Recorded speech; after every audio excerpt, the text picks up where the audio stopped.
Now for one of magic's most basic tricks, pulling a rabbit out of a hat. Nothing up its sleeve. The hat is empty. He tosses it into the air to show you that the rabbit isn't hidden inside. He unfolds the red scarf. This is merely a diversion. Watch closely. He reaches into his hat and presto, little white bunny. Here's how it's done. First, a very small rabbit is carefully placed inside a specially designed black handkerchief. Don't worry, the rabbit is perfectly comfortable. It is in no danger of being harmed. The handkerchief is then hung behind the magician's table. If you're wondering, the reason why magicians work with rabbits instead of cats or other small animals is that rabbits naturally sit still. When the magician picks up the hat, he also picks up the rabbit and puts it inside. Take another look in slow motion. The hat goes up, and in goes the rabbit.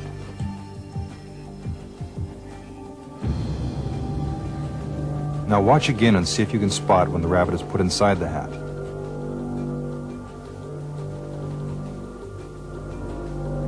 Did you see it?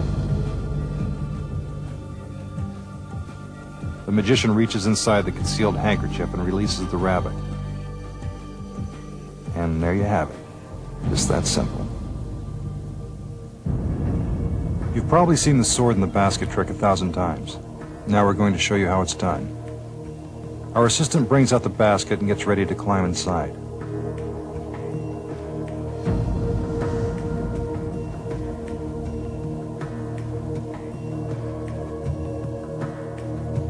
The magician claps his hands to signal the beginning of the illusion.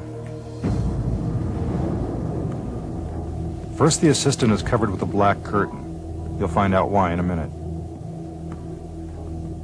The magician pushes the assistant down into the basket. The lid is put in place and the swords are brought out. They are not fakes. They are real swords and they are very sharp.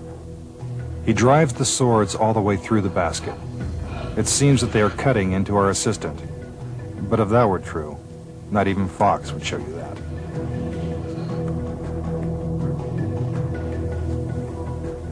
Notice the artistry. He makes it appear as if he's plunging the swords right into his assistant.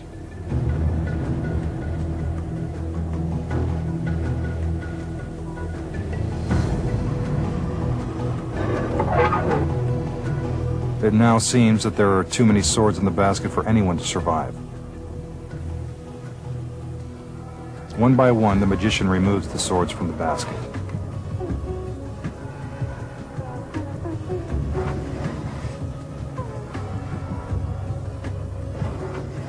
No blood.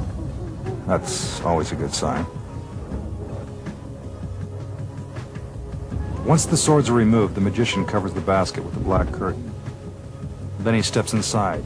This is to try to convince you that the basket is empty. If you're wondering what happened to our assistant, you're about to find out.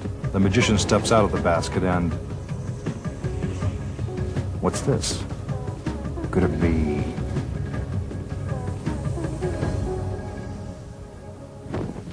Yes, it's our lovely assistant, without a scratch on her. How did our assistant avoid becoming a human shish kebab? Actually, this is one of the easiest tricks. No smoke or mirrors required. First, while covered with the black curtain, our assistant makes it appear as if she's having a tough time fitting inside the basket.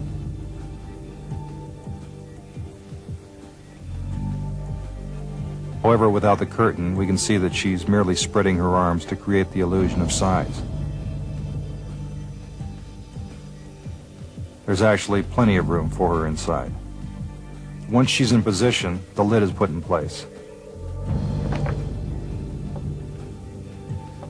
Back inside the basket, the assistant waits for the swords. Now for the blades. Remember, these swords are very sharp.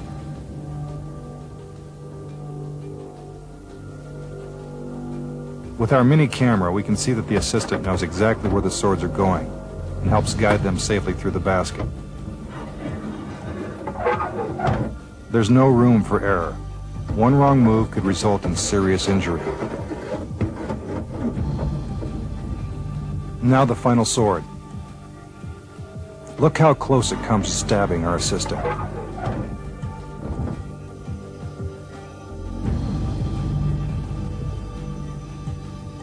Once all the swords are put in place, the process is reversed and the swords are carefully removed.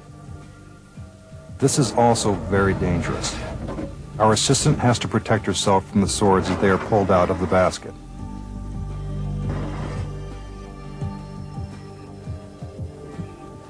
The magician covers the basket again.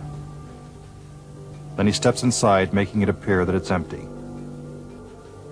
In reality, our assistant simply shifts her body to create enough room to accommodate our magician's feet and legs.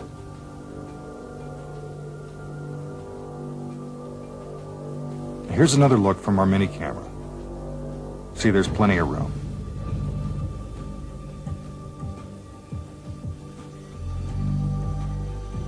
The magician steps out of the basket. Now, with the curtain back on, the assistant emerges from the basket and magically reappears, unharmed. So the next time you see this trick performed, you'll know how they did it.